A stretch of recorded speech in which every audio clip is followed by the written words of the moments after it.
Est-ce que vous avez déjà tenté 1000 fois votre chance pour apprendre l'alphabet persan, mais sans résultat? Vous pensez que personne ne peut apprendre cet alphabet à moins d'être d'origine persane ou arabe ou de vivre dans les déserts afro-asiatiques depuis des centaines d'années? Vous avez tort.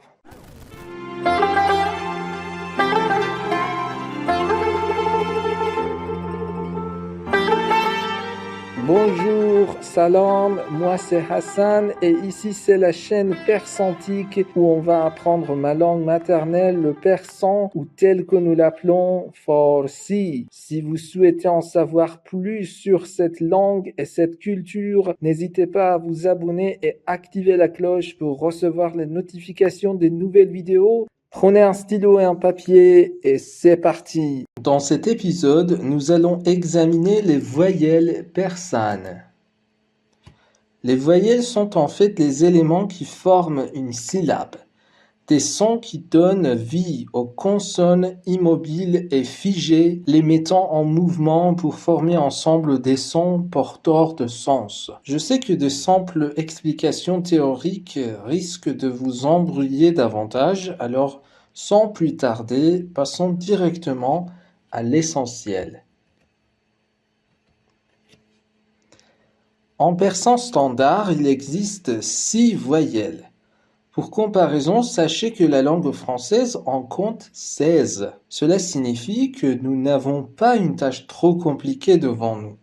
De manière générale, nos voyelles sont divisées en 2 catégories, longues et courtes. En termes de valeur phonétique, une voyelle longue équivaut à 2 voyelles courtes. Autrement dit, lorsqu'une voyelle longue est prononcée, elle prend autant de temps que 2 voyelles courtes. Cette distinction entre les voyelles longues et courtes en persan est l'un des éléments qui fait que certains Européens trouvent que le persan ressemble au latin ou à l'italien. C'est aussi ce qui rend non seulement la poésie persane, mais aussi les conversations quotidiennes très mélodieuses et agréables à l'oreille des non-persanophones. Les voyelles courtes sont A, E, O. Et les voyelles longues sont O, I, OU. Faites attention à la différence très marquée entre le son A et le son O. Dans des systèmes d'écriture comme le latin, le grec et le cyrillique, ces 2 sons sont souvent représentés par une seule lettre. Ce qui fait que les Européens ne prêtent généralement pas attention à cette distinction. Par exemple, imaginez la lettre A dans ces 2 mots anglais, dad et father. Vous voyez maintenant qu'il existe une différence très perceptible entre ces 2 sons.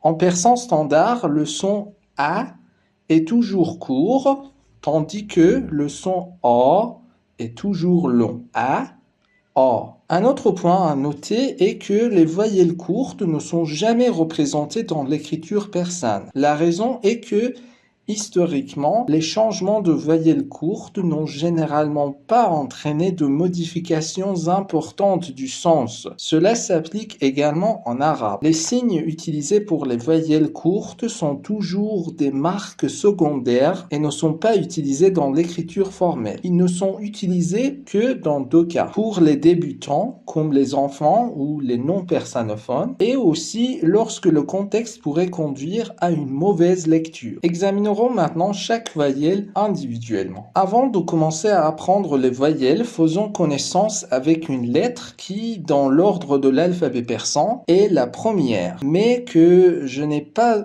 incluse dans les leçons précédentes, car elle ne concernait pas les consonnes et aurait pu être déroutante, la lettre Aleph.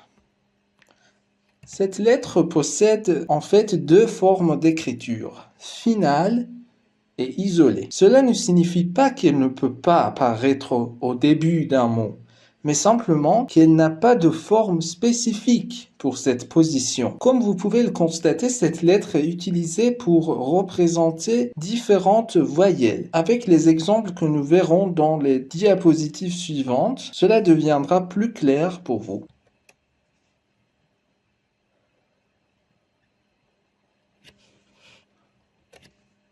La première voyelle courte, comme nous l'avons vu, correspond au son A. Si ce son apparaît au début d'un mot, nous utilisons la lettre Aleph pour le représenter. Cependant, s'il n'est pas au début du mot, nous devons utiliser le signe secondaire pour l'indiquer. Faites attention que l'on n'utilise presque jamais ces signes secondaires dans l'écriture standard.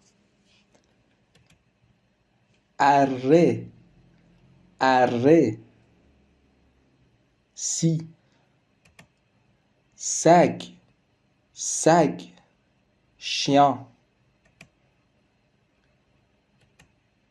La voyelle courte suivante correspond au son E. Tout comme la précédente, si ce son apparaît au début d'un mot, nous utilisons la lettre Aleph pour le représenter.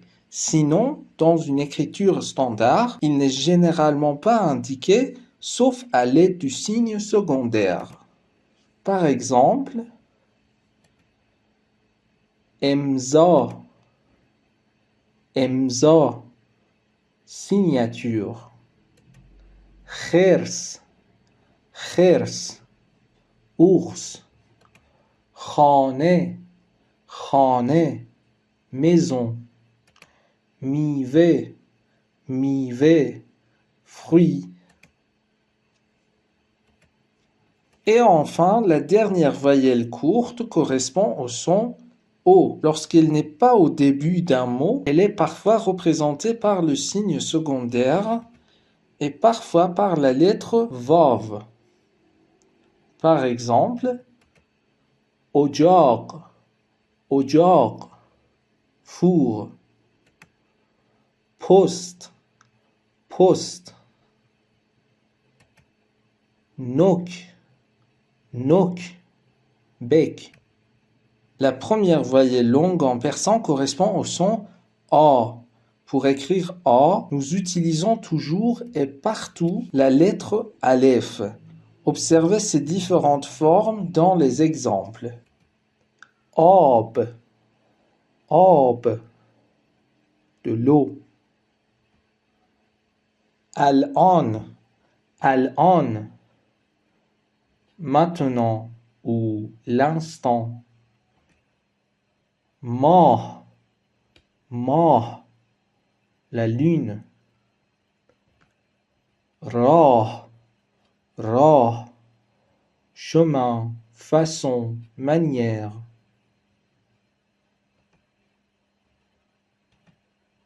La deuxième voyelle longue est le son I. Pour l'écrire, nous utilisons les lettres Aleph et Ye selon sa position dans le mot. Iran, Iran. Sib, sib, pomme. Narenji, narenji, orange, la couleur. Kahvei, kahvei, marron. Samouraï, samouraï. Et la dernière voyelle longue donne le son OU et elle s'écrit de trois manières différentes. Par exemple, orang-outan, orang-outan. Cou, cou, montagne. Rose, rose, jour.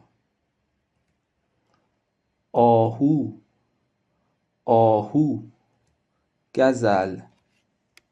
Eh bien, nous avons terminé avec les 6 voyelles du persan, mais attendez, il existe aussi une voyelle composée ou, en bon français, un diphtongue en persan, formé par la combinaison des sons O et OU. Pour la représenter, nous utilisons toujours la lettre Vav. Regardez maintenant ces quelques exemples. Mose, mose.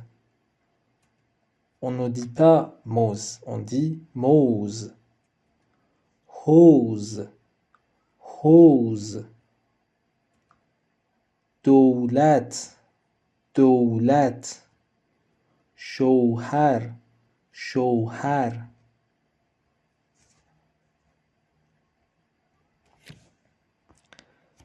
Très bien, l'épisode sur les voyelles est également terminé.